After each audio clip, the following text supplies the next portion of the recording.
그 영상 잘 봤나요? 여러분들이 사용하던 드론이었죠? 여러분들이 날리던 드론들이 거기에도 있었을 거예요. 그런데 생각보다 프로펠러의 힘이 강하죠. 캔도 찢어버리고 배터리는 불도 나고 실제로 그런 사고와 연결되는 사례들이 생각보다 많아요. 그런데 여러분들은 이런 사고를 겪지 않으면서 드론 교육을 받기 위해선 지금 선생님이 말한 내용들을 머릿속에 항상 넣어두고 실천할 수 있어야 합니다. 우선 어떤 것들을 지켜나가야지 안전한 비행이 가능할지에 대해서 우리가 지켜야 할 것들을 살펴봅시다. 첫 번째, 이게 제일 중요해요. 선생님은 여러분들을 교육할 때 2인 1조로 짜줄 거예요. 그 이유는 무엇이냐? 한 명은 조종자, 한 명은 안전관리자가 되어주는 거예요. 여기서 조정은 손으로 조종할 수도 있고요, 코딩으로 조정을 할 수도 있어요. 하지만 문제점은 뭐예요? 드론을 코딩으로 드론을 날리는 사람들은요, 대부분 시야가 굉장히 좁아져요. 뭐만 봐요? 드론만 봅니다.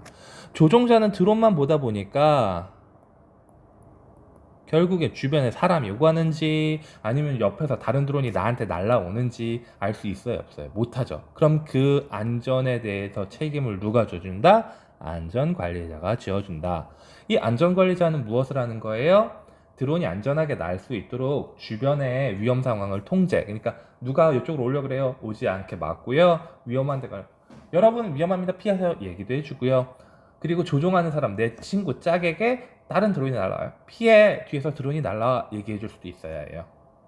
자, 우리 친구들 이렇게 해서 조종을 하기 때문에 선생님은 10명의 교육생이 있으면 5대의 드론만 줄 거예요. 왜? 2인 1조니까. 우리 교실의 친구들 뭐 28명 있어요. 그럼 드론 14대만 준비할 거예요. 왜? 2인 1조로 무조건 안전관리 해야 되니까. 아시겠나요? 자, 이 역할은 서로 바꿔가면서 안전비행을 위해서 비행을 실시하시면 됩니다. 자, 그럼 두 번째는 무엇이 있을까요? 바로 이륙시, 처음에 드론이 뜰 때 주변에 위험 요인이 있는지 살펴야 돼요. 사실 실제 드론을 날리거나 무선 조종 비행기나 헬기를 날리기 전에는 주변에 이렇게 소리쳐요. 자, 이륙합니다. 그리고 착륙할 때도 랜딩 또는 착륙 이렇게 소리를 지르고 주변 사람들이 그 상황을 이해할 수 있도록 안전하게 이렇게 소리를 내주는 게 굉장히 중요해요. 교실에서 드론을 날릴 때도 마찬가지예요. 자, 이륙합니다. 이륙할 거예요. 친구들 비켜요. 이륙할 거예요. 조심하세요. 이렇게 얘기를 해주면 이륙할 때 옆에 있는 사람한테 드론이 날아가더라도 그 옆에 있는 사람이 조금 더 신경 쓸 수가 있겠죠. 자, 또한 사람이 많은 곳에서는 비행을 삼가해요. 선생님이 아는 생초보 비행사들의 가장 큰 특징이 뭔지 알아요? 사람이 많은 데서 비행해요. 여러분들 공원이나 사람 많은 데서 드론 날리는 사람 있죠? 초보예요. 생초보. 사람들이 많은 데서 날리다가 사고를 경험하게 된 경력이 많은 사람들은 그럼 어디 가서 비행하느냐? 또는 경력이 그냥 많은 비행하는 조종자들은 어디 가서 비행하느냐? 사람이 없는 넓은 공터 가서 비행을 합니다. 또는 사람이 없는 커다란 실내 공간에서 비행을 해요. 이유가 뭐냐? 부딪히면, 추락하면 사람이나 물건에 큰 피해를 줄 수 있기 때문이죠. 그런 것들을 옆에서 비행하다가 그런 사고가 나는 걸 본 사람들, 아니면 내가 경험한 사람들은 또다시 그렇게 위험한 데서 비행을 할까요? 안 해요. 하지만 그런 사고도 겪어보지 못한 생초보들, 그런 사람들은 나 드론 날린다 멋있지 그러면서 사람이 많은 데서 날려요. 그렇기 때문에 선생님은 사람 많은 데서 드론 날리는 사람들 보면 아유, 저 초보 저거 안전관리도 못하고 저거 위험한데 어떻게 해야 되지? 이렇게 생각을 하게 되더라고요. 자, 그리고 선생님, 그러면은 교실에서 비행을 하거나 강당에서 비행을 하면 우리 반 친구들 다 같이 이렇게 비행하다 보면 사람이 많잖아요. 그것도 사실 안 되는 거 아니에요? 맞아요. 안 돼요. 사실은 안 하는 게 정상이에요. 하는데, 그런데 선생님이 2인 1조로 조종자와 안전관리자를 두고 또 담임 선생님으로서 또는 교육하는 사람으로서 주변을 돌아다니면서 학생들이 위험하게 비행할 수 있는 요소들을 통제하면서 어쨌든 학교에서는 안전하게 교육받을 수 있도록 최대한 노력을 하기 때문에 아주 제한적이지만 그렇게 비행을 하자라고 하고 교육을 하는 거예요. 사실 선생님도 안전을 위해서는 굉장히 넓은 데 가서 좀 이렇게 위험 요소를 줄인 다음에 비행을 하고 싶어요. 하지만 현실적으로 그게 어렵잖아. 그래서 그래요. 그리고 프로펠러에 손이 닿으면 크게 다치게 되므로 항상 조심스럽게 드론을 잡도록 한다. 드론 있죠. 드론이 이렇게 날개가 있는데요. 드론을 잡다 보면 프로펠러가 멈춰 있더라도 이쪽 부분은 잡으면 안 돼요. 왜? 어느 순간에 내 드론이 다른 사람의 조종 기구와 연결이 돼서 갑작스럽게 프로펠러가 돌 수 있어요. 그렇기 때문에 드론이 이제 착륙을 한 다음에 드론을 잡는 그 순간까지도 프로펠러 가까이 손으로 잡으면 절대 안 돼요. 선생님 그렇게 위험한 상황이 진짜 자주 있어요. 자주 있어요. 생각보다 자주 있어요. 그렇기 때문에 조심하셔야 되세요. 자, 오작동으로 인한 부상을 막기 위하여 비행 직후에는 반드시 전원부터 차단한다. 여러분들 배터리를 빼고 전원을 꺼야 돼요. 이 말이 뭐냐? 좀 전에 프로펠러에 손이 닿으면 다친다고 하는 말처럼 착륙한 다음에 내 드론이 전원이 켜져 있으면 다른 조종한 사람들과 연결이 될 수 있어요. 그래서 나는 그냥 당연히 착륙했으니까 안전하겠지 생각했는데 얘가 막 돌 수가 있어. 조그만한 드론일 땐 그나마 좀 덜 위험한데 그 조그만한 드론조차도 내 눈으로 날아올 수도 있고 내 머리카락에 닿을 수도 있고 그래서 내 피부로 찢을 수도 있고 굉장히 위험한 거예요. 선생님 왜 이렇게 겁을 주세요? 겁을 줘야 좀 안전하게 비행하려고 노력하겠죠. 자, 알고 계셔야 합니다. 자, 그럼 다음 페이지로 넘어가 볼게요. 자, 여러분들 드론을 날릴 때는요, 남학생이든 여학생이든 머리가 이렇게 길고 단발머리 이상 되는 찰랑찰랑한 머리를 가진 학생들 같은 경우에는 반드시 머리를 묶고 비행을 해야 돼요. 예를 들어 볼게요. 여기 드론이 있어요. 그런데 이 친구가 허리를 굽혀서 드론을 잡으려고 합니다. 그런데 이 친구의 머리가 길어요. 이렇게 머리가 아래로 쏠리겠죠?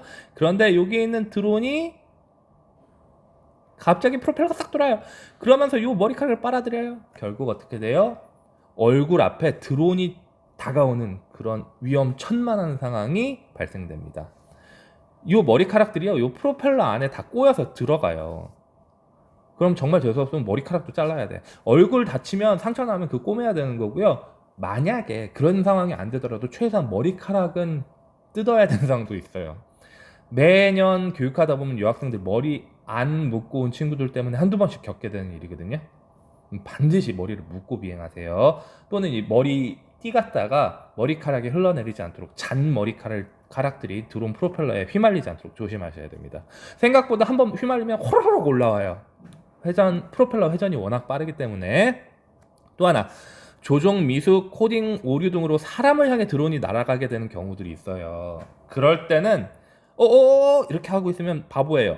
큰 소리로 사람들에게 위험성을 알려야 돼요. 선생님 당연히 그건 쉽게 되죠. 안 쉬워요. 생각보다 어려워요. 이러고 있어요. 피해요. 이게 아니라 이렇게 하고서 쾅 하고 사고가 나버리더라고요. 그렇기 때문에 무조건 사람이나 이런 데로 날아가요. 근데 내가 조종하는 거, 특히 코딩 드론은요, 내가 실행을 한 순간서부터 자동으로 비행하기 시작하기 때문에 중간에 멈춤 명령을 보내더라도 즉각적으로 착륙하지 않아요. 그렇기 때문에 사람들이 다칠 확률이 더 크거든요. 그래서 사람한테 가까이 가면 야 피해야 돼요. 엎드려. 이런 식으로 얘기를 하는 게 중요합니다.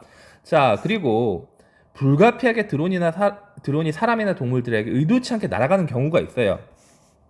그럴 때는요, 인적이 없고 추락으로 인한 피해가 나지 않을 수 있는 곳에 드론을 과감히 어떻게 한다? 추락시켜라.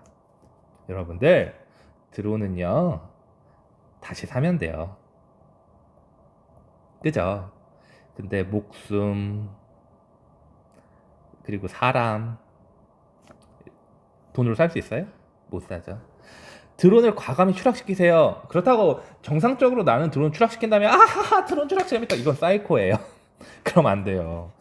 드론이요, 위험한 사람이나 동물에게 위협이 될 것 같아요. 내가 지금 아직은 조종을 할 수 있어요. 그런데 걔를 안전하게 비행할 수 있도록 회복은 못 시키겠어.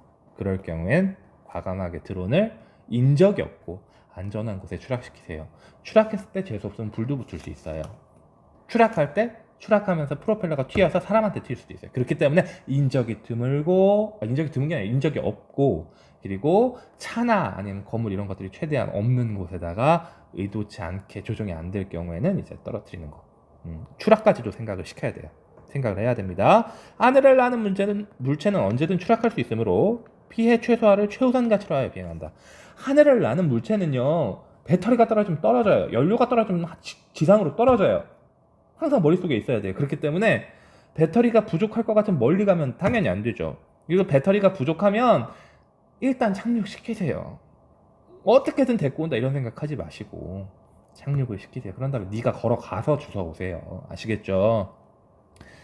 자, 혹시 날라오다가 다시 나한테 드론을 끌고 오다가 배터리가 부족해서 조종이 안 되게끔 해서 사람 있는데 추락해. 그럼 그거 감당 어떻게 할 거야? 그죠?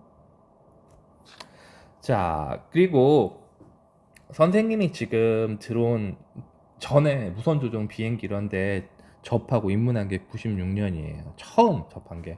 그리고 실제 조종 교육 받고서 적극적으로 한 건 98년서부터예요. 20년이 넘었죠? 선생님이 지금 38이에요. 38살인데 20년 경력이 넘었어요. 그런데도 불구하고 선생님 비행해야 될 때는 처음에 뭐부터 하냐? 조그만한 드론부터, 안전한 드론부터 하면서 손가락을 푼 다음에 큰 드론으로 넘어가요. 이유가 뭐냐? 내가 혹시 추락시킬 수도 있고 오랜만에 비행하면 감을 잃어서 안전하지 못한 비행을 할 수도 있을까봐. 즉 비행에 대한 과도한 자신감은 항상 버려야 돼요. 자신감이 붙는 순간 추락해서 사고가 납니다. 그렇기 때문에 항상 겸손한 태도로 비행하세요. 아시겠죠? 자, 요 다음서부터는 배터리에 관련된 얘기예요. 근데 배터리는 참 할 얘기가 진짜 많아. 정말. 왜냐? 이건 정말 불나기 쉽거든요. 진짜 너무너무 중요한 거거든요. 그래서 안전교육 중에서도 좀 특별히 중요하게 여겨야 되기 때문에 너무 길어질 것 같아서 지겨우면 안 되니까 끊고 다음 시간에 이어서 갈게요. 아시겠죠? 그래요. 그럼 여기서 이번 시간 수업은 잠시 마치고 다음 시간에 이어서 보도록 하겠습니다.